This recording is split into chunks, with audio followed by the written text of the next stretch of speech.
अवधूत चिंतन श्री गुरुदेव दत्त श्री स्वामी समर्थ एक नवीन व्हिडिओमध्ये सगळ्यांचं खूप खूप मनापासून स्वागत आहे। तर आपल्याला माहिती आहे की शारदीय नवरात्र किंवा चैत्र नवरात्र आणि ही आता सुरू आहे ती शाकंभरी नवरात्र।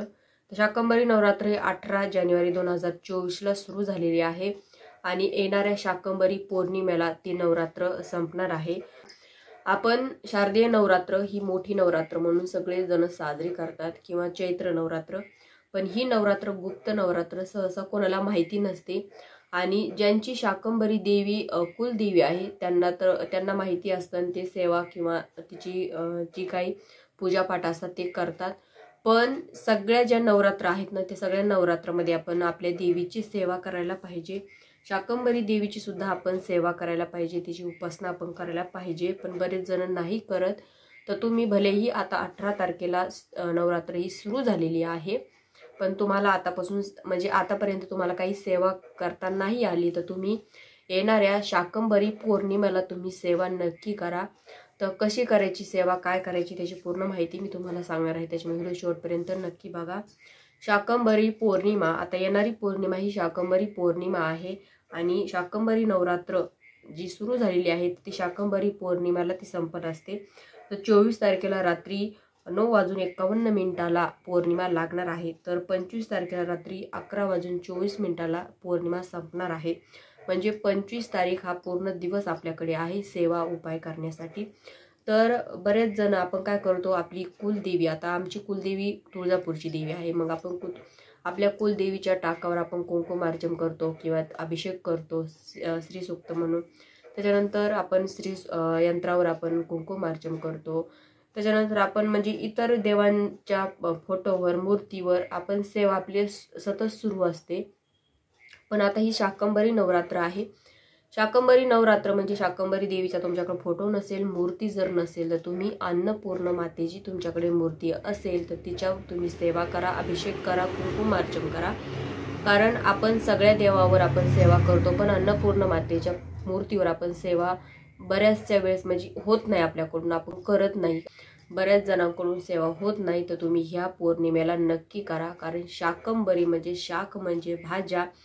जेव्हा पृथ्वीवर 100 वर्ष दुष्काळ पडला होता तेव्हा ऋषीमुनी आहेत ते भगवान शंकरांकडे आणि माता पार्वतीकडे गेले आणि त्यांनी त्यांना विनंती केली। तेव्हा पार्वती मातेनं जे शाकंभरी देवीचं तिनं रूप घेतलं आणि तिने ते तिच्या अंगामधून तिनं भाज्या फळं अशी तिनं टाकली, तेव्हा ते रूप म्हणजे ते शाकंभरी देवीचं रूप, आणि तेव्हापासून लोक शाकंभरी नवरात्र साजरी करतात। शाक म्हणजे भाज्या, आणि हे जे सीझन मध्ये जे भाज्या येतात ना त्या भाज्या आपण सगळ्या मिक्स करून आपण देवीला त्या दिवशी नैवेद्य दाखवायचा असतो। आणि तर तुमच्याकडे देवीचे मूर्ती किंवा फोटो नसेल शाकंभरी देवीचा तर तुम्ही अन्नपूर्ण मातेची सुद्धा पूजा करू शकता। कारण आपल्या घरामध्ये जर हिची पूजा जर केली शाकंभरी देवीची तर आपल्या घरामध्ये धनधान्याची, अन्नाची, फळांची, भाजीची कधीच कमतरता पडत नाही। एक माणसाचा स्वयंपाक केला तर 2-3 माणसं तुमच्याकडे जेवून जातील, इतकं आपल्या घरामध्ये भरभराट होत असते। तर अन्नपूर्णा माता ही सुद्धा पार्वती मातेचंच एक रूप आहे किंवा शाकंभरी देवीचंच एक रूप आहे। तर तुम्ही शाकंभरी देवीचं रूप किंवा शाकंभरीचे देवीचं स्वरूप म्हणून तुम्ही अन्नपूर्णा मातेची पूजा करा त्या दिवशी। तर कशी पूजा करायची, नसेल मूर्ती तर तुम्ही मूर्ती आणून घ्या।